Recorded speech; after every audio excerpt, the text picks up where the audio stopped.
thinking about we this is what we talk about. Like the women want a traditional man, but they not traditional women. Men want a traditional woman, but they not traditional men. You know what I'm saying? We like leaning on how our parents did it, and let's just keep it a buck. Like our parents' expectations for what they were supposed to have in life are way different from what our expectations, right? And me and Taylor was having this conversation because like when you think about a provider, all God was talking about was to provide. So like when you think about provision, if we have a shelter and we have a roof, that's me providing, right? We may not necessarily need electricity or lights or whatever to survive if we gonna keep it a buck, right? We could light some candles. Why? That's bullshit. At the very base of it, that's not bullshit. That is bullshit in today's age. What I'm saying is at the very base of what it was traditionally. That's the base of it. You just all he was saying was provide shelter. But you gotta come into. Why do you have to have lights though? What you mean? That's damn near a necessity. No, it is. That's a necessity, bro.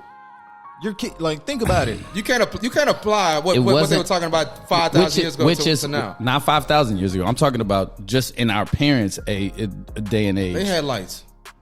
Yeah, but they traditionally didn't. They lit candles way more than they had lights back then. Are you serious? I'm 100% serious. My granny. Wait, what? My granny, they had candles back then. That ain't your parents. What I'm saying is that's the idea of what we take from traditional. Why are you not hearing what I'm saying? Okay.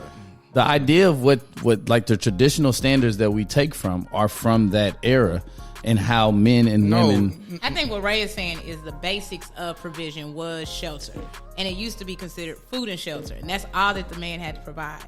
And now, because times have changed, we now see so many other things that need to be provided. Like, I can't be in your house if we don't got Wi-Fi.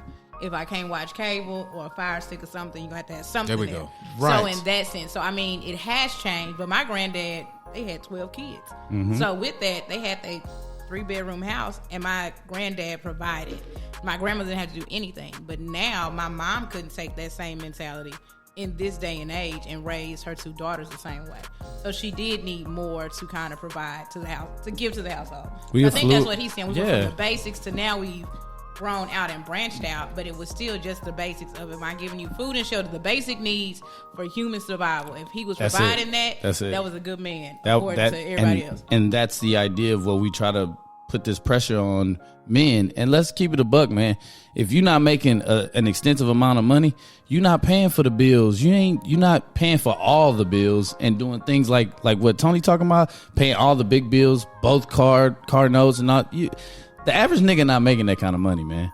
The average nigga is not doing that. And so in that instance, like I just believe, like Tony was saying, like it just depends on how much bread you got. Like if I'm making 60 and you making 50, we put out 60 and 50 together, we make 100. We can't operate like with my 60, I'm gonna pay all the big bills and you just take care of the little stuff. We can't operate like that.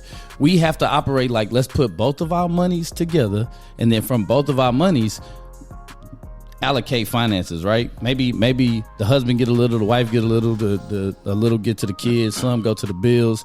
That's how you got to live to get to that next level. And see, you can't live like I'm gonna be Brody and pay all the bills with 60 grand. I wholeheartedly disagree with that.